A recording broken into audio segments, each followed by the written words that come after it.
Okay, well, welcome everybody. We're going to go ahead and start. And we're so delighted to have Jill Wells with us today, zooming in from Iowa. Hi, Jill, welcome. We have a number of people on Zoom and a few people here in person as well. And we are recording this, so it will go up on our YouTube channel when we're done so people can have the benefit of Jill talking about her art and her process and her goals and vision with some of her work. So I am Nanette Sawyer, one of the pastors here at Fourth Church, and I want to welcome Monica Brown to come up, who is the curator of our art gallery, the Logia Gallery, we call it. Monica's going to introduce Jill. Jill is going to give a talk, and then we're going to have a little bit of Q&A after that. Sound good? Any questions? Okay, Monica, welcome. Thank you.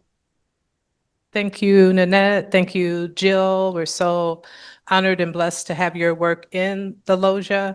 I think this show featuring Jill is such a wonderful way to use that accessible space. So we haven't had an exhibition like this in that space. And it's just really wonderful how inclusive the work is, from the way that it's hung lower on the walls to, of course, Jill's intentions behind her work using the Braille. I'll just read a short bio about Jill. I borrowed this from, and please correct me on the pronunciation, from the TANF Foundation. And TAN Foundation, okay. Jill Wells is an interdisciplinary artist, advocate, and mentor.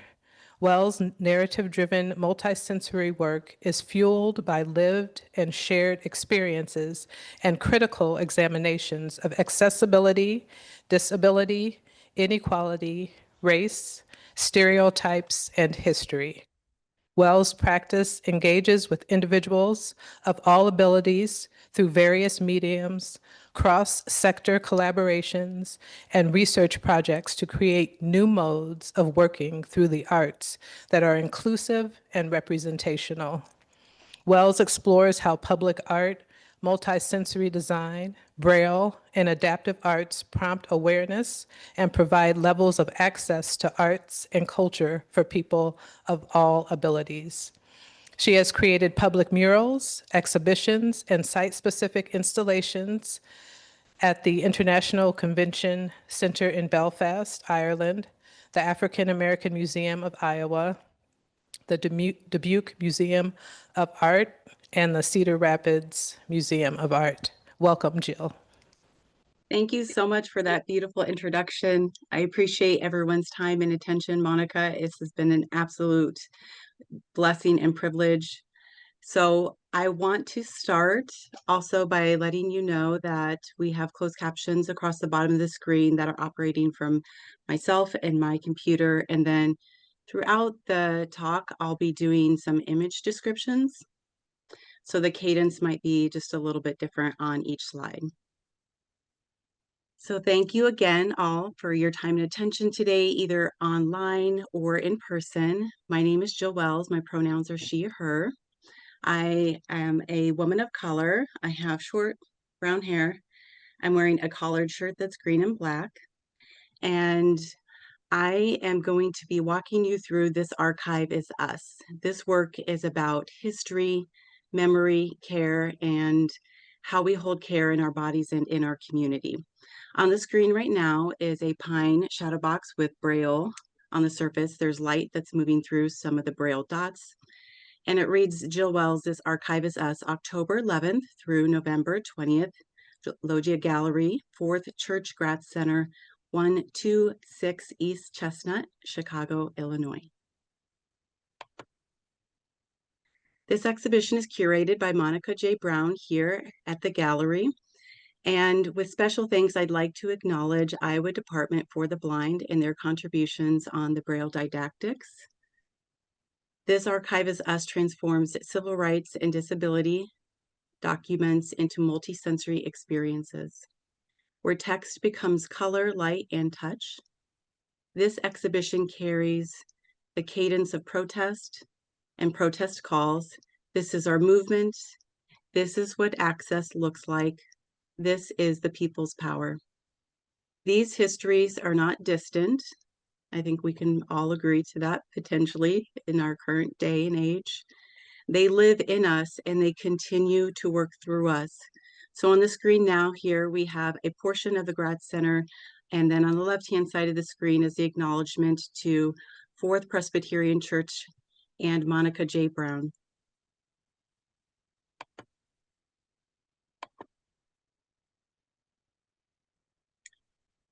On the screen here is an image of myself working in my studio in Des Moines, Iowa. In the background are some of the works that are on exhibition at the gallery.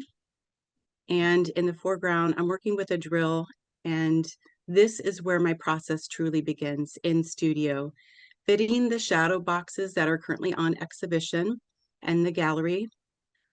I have fitted each braille sheet into the shadow box, aligning the braille, the acrylic layers, and the internal lighting, which is LED battery operated. And so the works hold clarity, breadth, and presence. And with the braille, there's an opportunity to start to consider accessibility within our world and then inaccessibility within our world. Some of the shadow boxes have the braille drilled through, and this is a close-up image here in this slide.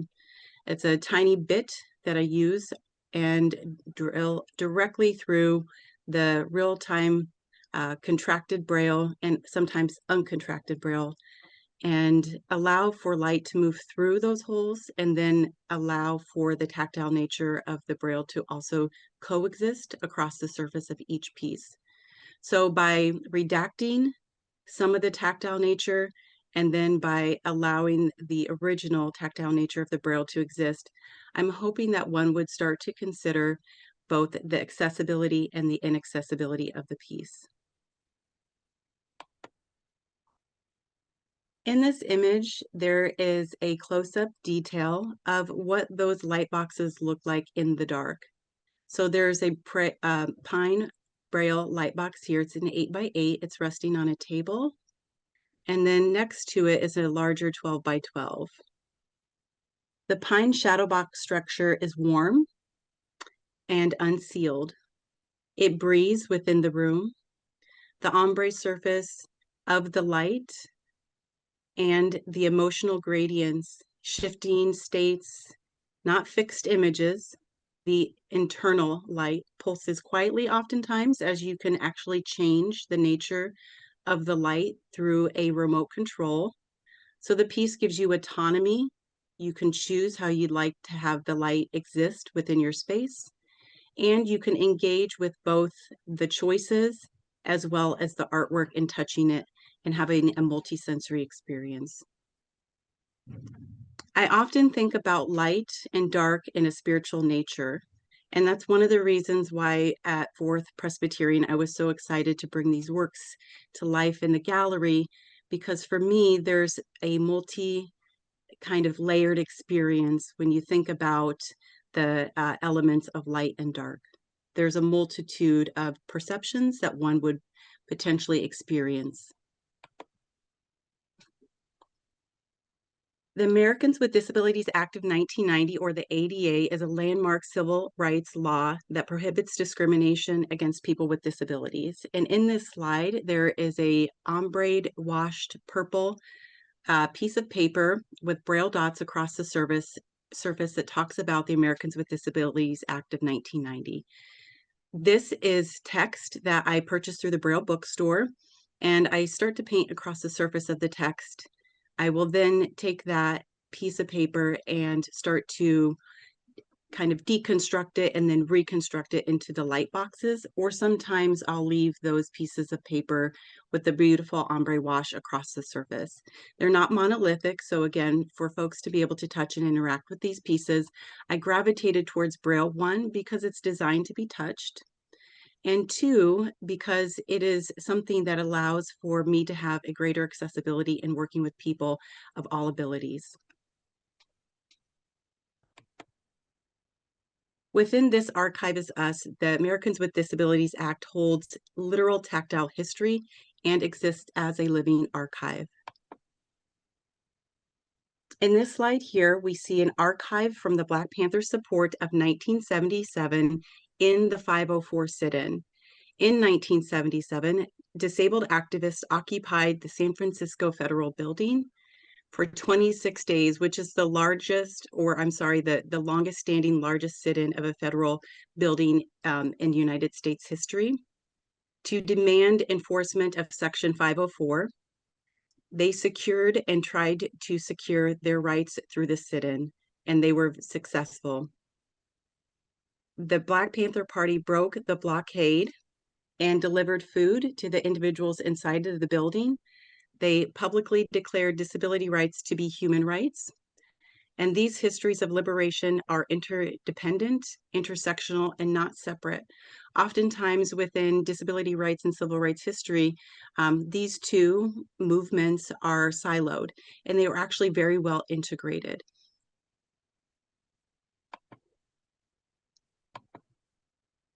So from that previous page, and I'll go back really quickly here.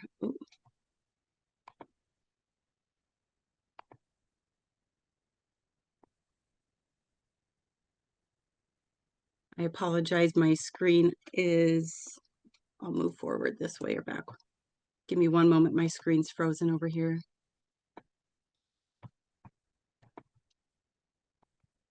Here we go.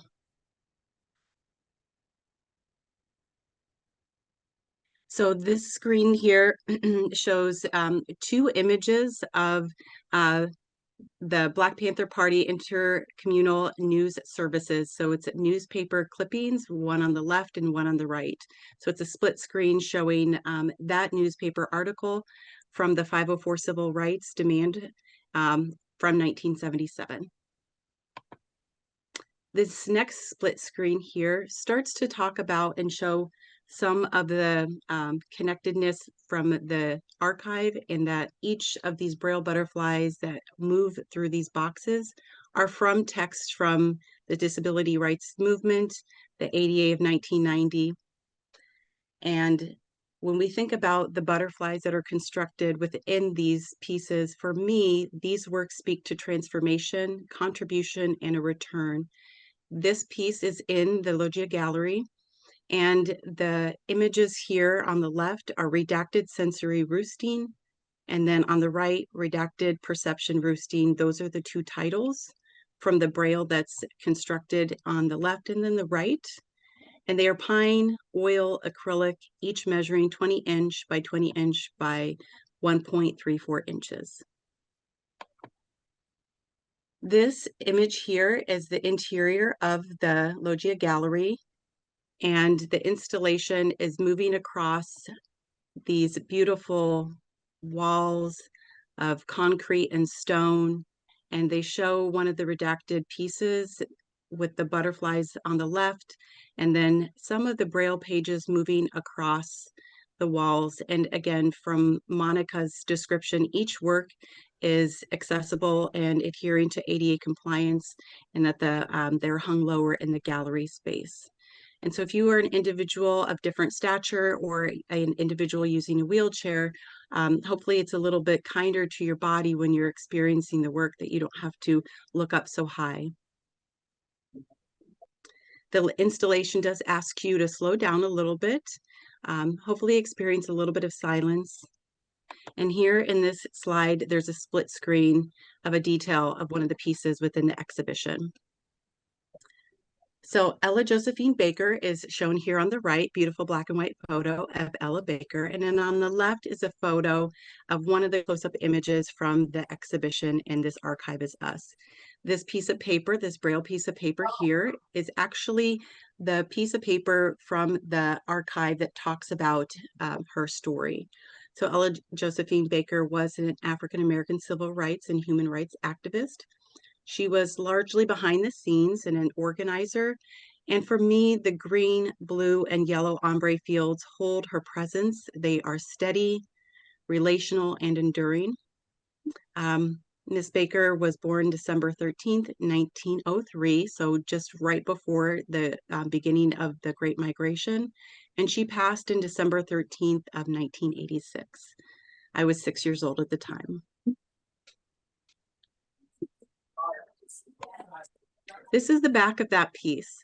And on the back of each artwork is the English translation of the Braille. The QR code here on the right is an audio description that allows access to the work that is embedded into each itself. And so within the exhibition, you can scan a QR code and get an audio description of each work. Monica had asked me to expand the archive and look beyond this exhibition, and I am happy to be able to do that. This slide here does look at a point in my career where I was exploring the Great Migration through mural work. I'm going to kind of expand on that framework, and this mural is entitled Black Renaissance. It is in Des Moines, Iowa. It is a large-scale outdoor public work with a towering figure of an African-American singer holding a microphone, beautiful long braids, and she's surrounded by an ombre field of blue, pinks, and reds with lotus flowers. This image here shows the tactile nature that expands the mural to individuals in the blind and low vision community. Audiences are able to access this public work of art through a 3D printed model of the work. So on the left-hand side is an image of my hands that's touching the 3D printed image, and on the right-hand side is kind of a panned out image of that 3D tactile work. I had the privilege to attend a panel in the United Nations in Vienna, and I was partnered with a group of artists out of Belfast and out of Belgrade, Serbia, who work in public works and doing 3D printings of those works. And I was able to collaborate across the pond and have those printings of my work brought back to Des Moines, Iowa.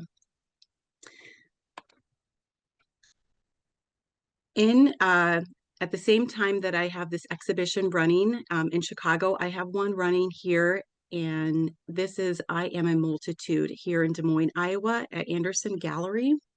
This is an immersive installation that explores both trauma, fragmentation, and recovery.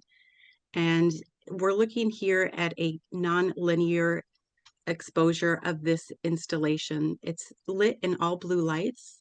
The black butterflies that move across the wall are actually drumming or displaying to the individual EEG trauma patterns from brain scans from individuals diagnosed with PTSD relating to any number of different experiences. So I'm in a Multitude is on exhibit through December 19th. You're able to interact, spend time within the space, touch the works, and there are 15 different books that kind of lead you through this exhibition.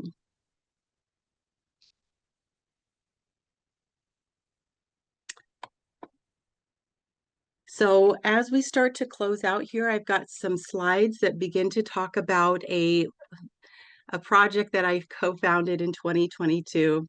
I'm kind of giggling here because my mother's one of the volunteers of the project, and she's in one of the images here on the right, a Caucasian woman with glasses and a black t-shirt. And then next to her is Candace, a dear friend of mine I've known for over a decade, African-American woman. She's got hoop earrings, a black shirt on, and her black hair is pulled back. On the left-hand side, there's an image of myself on the left-hand side in a pink chair. And the next to me on the right-hand side is Mary Van An. She is wearing a beautiful tie-dye and she's in her motorized chair. She has short brown hair. We're in her studio and she's one of the artists in the Freedom of Expression Project. Ooh, let me go back here.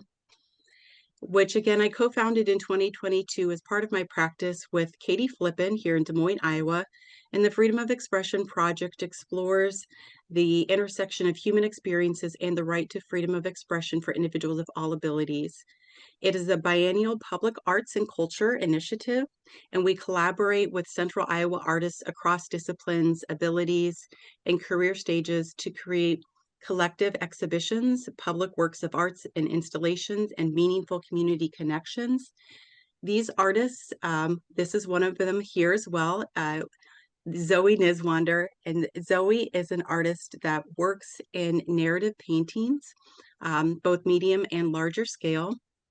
She was part of this year's biennial that extended to an adaptive fashion runway show.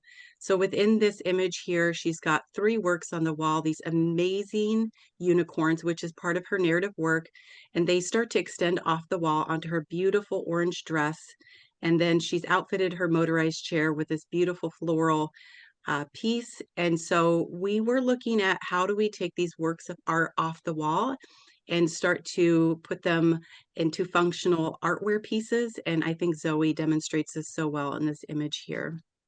So for the biennial, I worked this year with 13 artists, and we met in studio and we met at some of their host home locations to create their works of art and bring them to life. So in closing, this exhibition echoes the cadence of protest. This is our movement.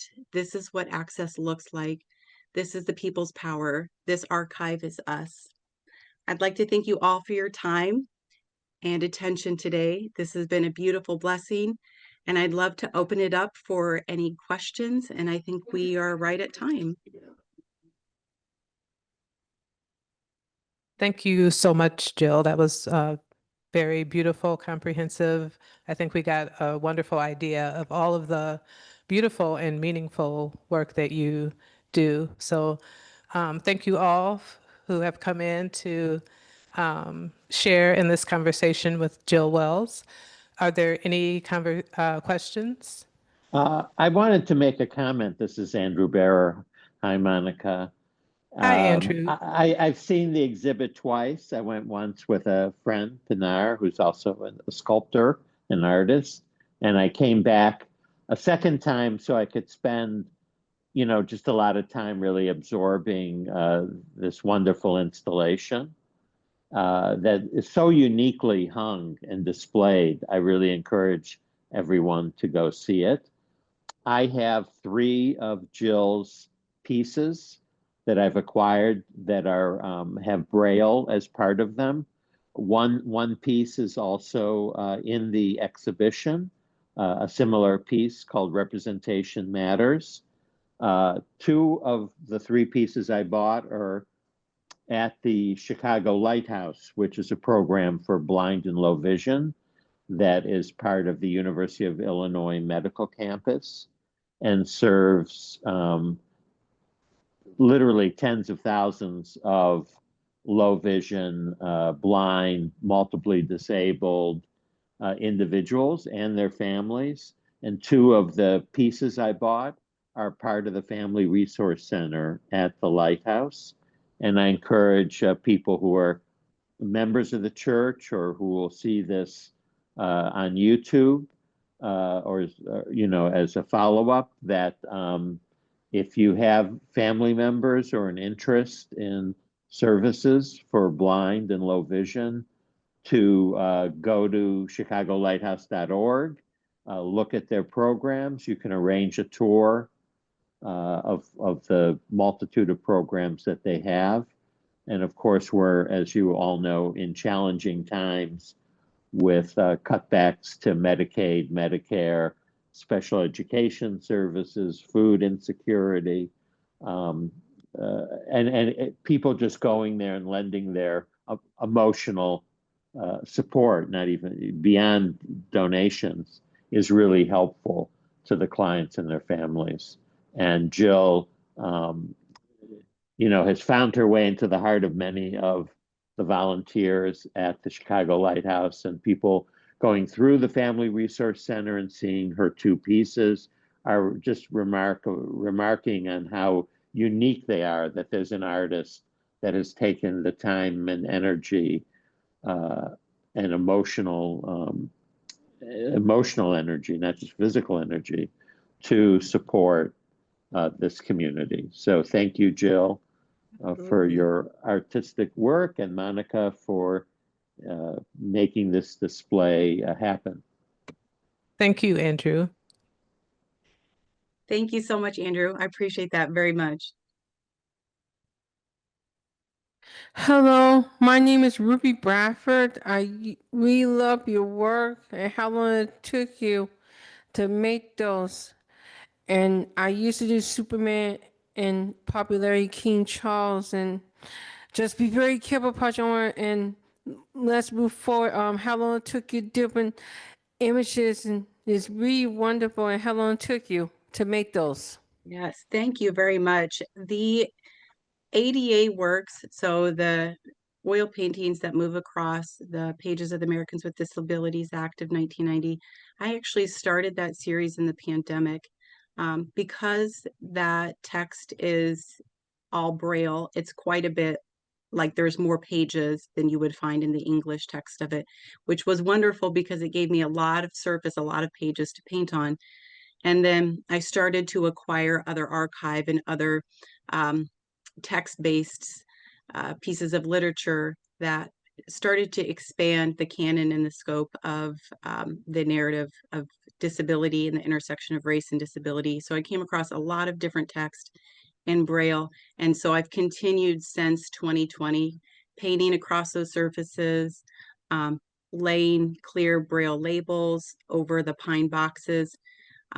So some of the works might take me, the Braille works might take me a week, some might take me a couple months. The mural works usually take a couple months. And then the 3D mural models, because they are shipped from overseas, they can take sometimes up to a year with a lot of logistics. So they all vary, and it's nice because it allows for me as an artist and a maker to respect my body's limitations, to spend time with family. So each work I can set down and come back to. And that's also been such a gift from God for me, that I have connected through making. And I truly believe in the power of making. Oftentimes, a lot of people will say, like, I'm not an artist. And I find art to be embedded in conversation, in mathematics, in scripture.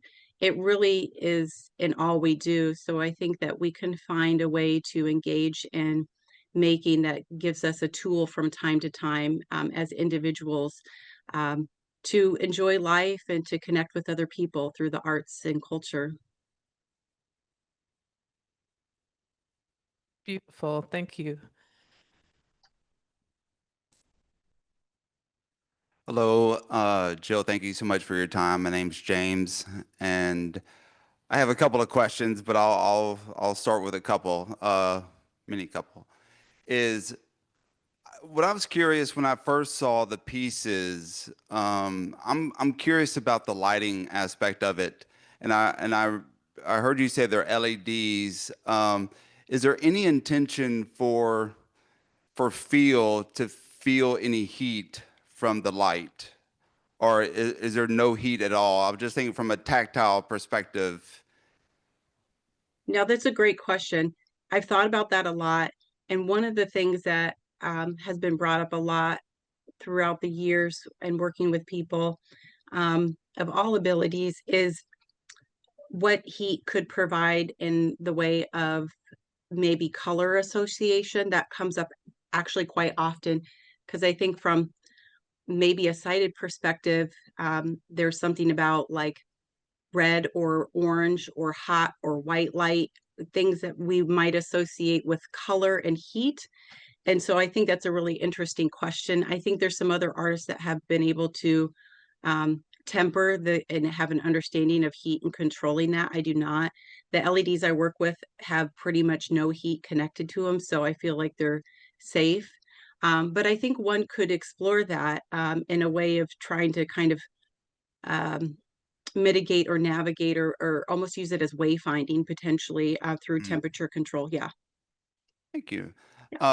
Couple more. The one with the expanding one. I almost infer from that you're wind is coming against you, and it's just you're speaking against something to where it's like determination. And I don't know if maybe if I'm inferring something differently there, or what that was representing. For the mural, when you said expanding. That's right. Yep. Because I see the hair like Yeah. flying back, and it's almost like I'm doing this no matter what. Yes. That is an image of the artist known as Her, H.E.R. And it was a stage performance. I gravitated towards that image of that performance because of that movement. There is a lot within my practice that I'll start to talk about through the movement of butterflies and migration, and that image lent that type of like part of the narrative or the conversation. So yes, I think that's a really good read and a pickup that she's moving through maybe some type of resistance, or there's a part of resilience that's connected to that kind of static moment, but there's still movement taking place in the forward progression of where she's going and what she's doing. Thank you. Just one more question is, what I'm in addition to the pieces, I'm curious about the practice and intention on the way you deliver, because it's so, universal in the way you're describing the process as you're presenting to us to cater for multiple audiences. I'm just wondering the type of practice it took to be able to do that. As a young person growing up, I always tell this story that I did not have a lot of resistance from my family. My grandmother was an artist, and I was supported in pursuing art. And I learned early on that a lot of folks weren't maybe supported like that. There was kind of this stereotype of the starving artist, and if you move forward in doing that, you might struggle, or families didn't want their loved ones to maybe do that. I did not have that. So I knew right away that that was a privileged position. And then there was also points of access that I didn't have growing up, access to lineage in my family, socioeconomic limitations, things like that, and things connected to race and ability. And then in high school, my brother suffered a brain aneurysm. So his life changed dramatically. He was in a coma for about 11 months. And then when he woke up, one of the impacts was the loss of his eyesight. So throughout life, I think we have these experiences where we start to understand the limitations of our world. And my lived experiences is where I operate from. And I've had many, many people in my life say that they were going to assist or help remove barriers. And that's what's allowed me and so many people around me to continue to have a quality of life. And I think right now, kind of like Dr. Bear was saying, that we need that more than ever. So I think there's a lot of small things that we can do, whether it's be in conversation or above and beyond that, to reduce barriers, to make our world a more accessible place. And in that way, we not only understand another person's lived experience, we build empathy, and we can kind of pass that baton on then at some point.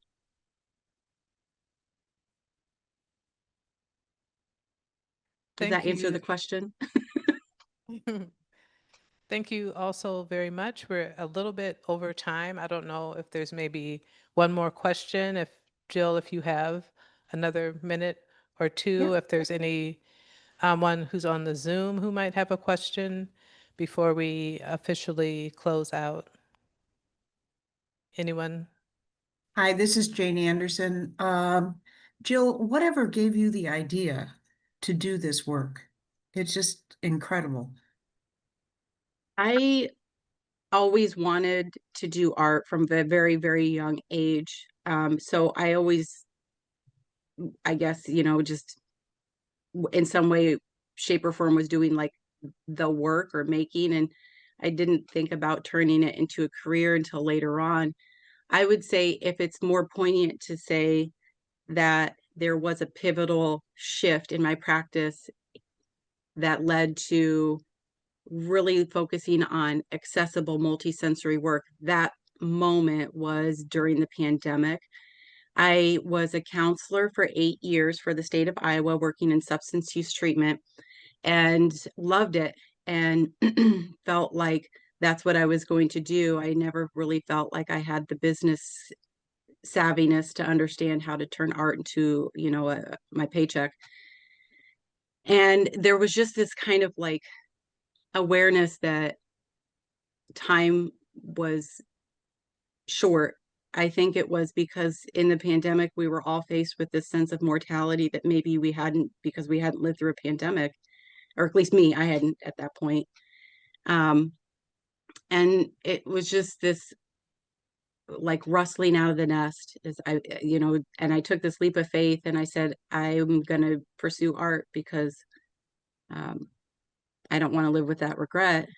And I was blessed with a mural for Disability Rights Iowa. And it was really interesting because I was in this room, there was no one else there. My son was allowed to go to school, and it was a very safe space for me to work and for him to work. So all these beautiful things kind of came together. And then at the end of the mural, I needed to find a way to make it more accessible. And I was connected with Iowa Department for the Blind. And that's when I started working with Braille. So some of the things were not, they were simply gifts of God, and it, it was like light bulb moments. And when I came across Braille, it really changed my life, honestly. I just kind of never looked back. It was the material that seemed like it took so many barriers out of the equation for people to access to work.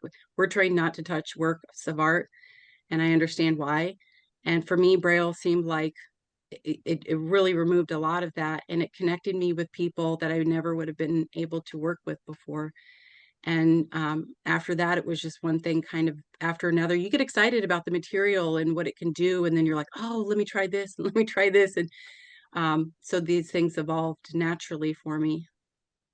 Thank you. It's an amazing exhibit, and to see an art exhibit like you just pointed out, and to be able to touch it is unique. You're right. We're trained not to touch art, but it's wonderful. It's a real gift to so many people. Thank you. Thank you, Jill. Thank you all very much. And just a reminder also that the light box are the pieces in the loggia that are able to be touched. The other pieces are still requested not to touch, right, Jill? Yes, the light boxes, the little pine ones, like the image that's up on the screen here. If that's still accessible to everyone, there's like this, they're what I call Yes. the nude pine boxes. Yes, those are accessible via touch. So thank you all very much. Thank you, Jill. It was wonderful conversation and to learn more about you. Thank you all for coming in to share this, and thank you all for your time. Have a wonderful day. Thank you all. Thank you.